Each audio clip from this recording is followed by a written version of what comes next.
Good morning, New Covenant families. My name is Kimberly Mooney. I am a parent here at New Covenant, and I have two children here. I am here with Mrs. Pruett, our elementary school principal. And welcome to Let's Get Real. Yes, we are very excited. First off, by no means are we parenting experts whatsoever, but we have found that we both have a zeal and a passion for finding biblical truth and navigating the struggles of parenting and raising warriors for Christ. We've really prayerfully worked on this project, and it's still in its very rudimentary stages, but we're very excited about it and how we might be able to help NCA families and learn so much ourselves to help us as parents. The first topic we want to address today is how do you teach respect to your children? Yeah, that's a hard one. I have a really good example of that. A couple of weeks ago, Aiden, who's my fourth grader, he had a buddy over for a sleepover. It was a Saturday night, so we decided that they could stay up late and enjoy it, but we told him you need to be in bed going to sleep by 11 o'clock. So turn off all the screens, turn off the Fortnite, all of that has to be turned off. At about 1 o'clock in the morning, we came downstairs to make sure everybody was settled and sleeping, and they were still wide awake, just facing screens. And we were like, "What are you doing?" And they said, "Oh, yeah, no, we knew it was past bedtime," but they made the choice to be disrespectful and disobey. Mm-hmm.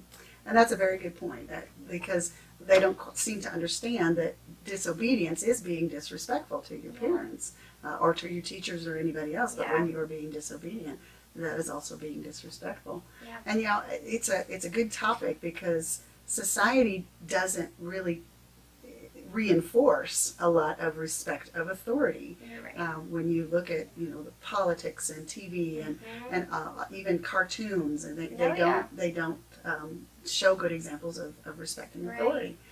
There are a few things that we can do that will help with that, and one of those things is modeling. Being sure that you're modeling those behaviors that you want them to show. Do you say thank you, please, excuse me to them? Yeah. Do you interrupt them when they're talking? Do you cut them off when they're trying to tell you a story? Those things we wouldn't think to do to a stranger, but we do them to our own children. I'm so guilty of that. Yeah. Yes. Yeah. And another thing that we can be cognizant of is how we speak to other people that are in authority over us, like our bosses. How do you speak about your boss when your children are around? Are you bad mouthing him or her when your children are listening? Mm-hmm. And even how are we speaking to our spouses? Yes. Are we showing respect to our spouses in the way that we speak?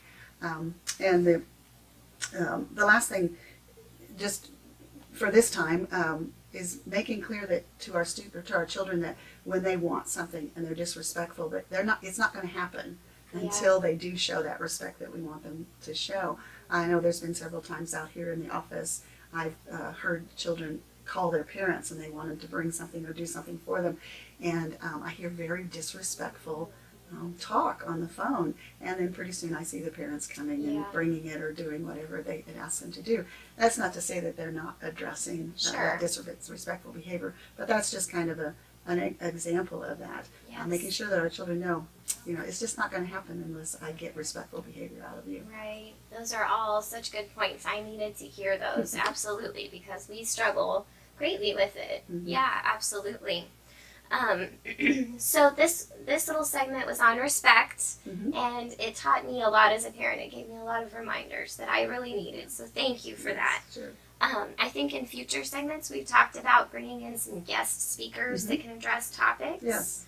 Maybe preachers or counselors, teachers, students, other parents. We would love to hear what you have to say, maybe what you're struggling with.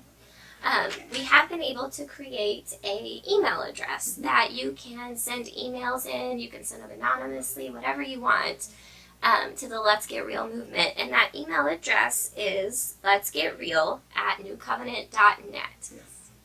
So very easy, simple to remember, and I think we're going to try and put that on your screen as well. So anything you might find in your parenting or at home that you're struggling with, I can assure you there's somebody else that's struggling with it. As a parent and as a mom, there have been countless times I've kept our struggles to myself out of fear that somebody might look down on me that we're struggling with a certain situation. But I have found that if I'm struggling, someone else is struggling also. Absolutely. And so I think the purpose of this movement is to bring the very real, the very raw, the things that we might be scared to talk about, bring that to the table and hash it out and learn how to parent these children in the best way that we can using biblical principles. Absolutely. And we've already identified a long list of Yes. topics that we want to address, but we sure do want your input. Yes, absolutely. And again, we're not holding ourselves up as Oh, no. experts, but all together, Yes. it takes a village to It raise a child. does. So all together we can. Absolutely. Yes, absolutely. Okay, well, thank you. We look forward to your emails. So go ahead and start sending those in and have a great day.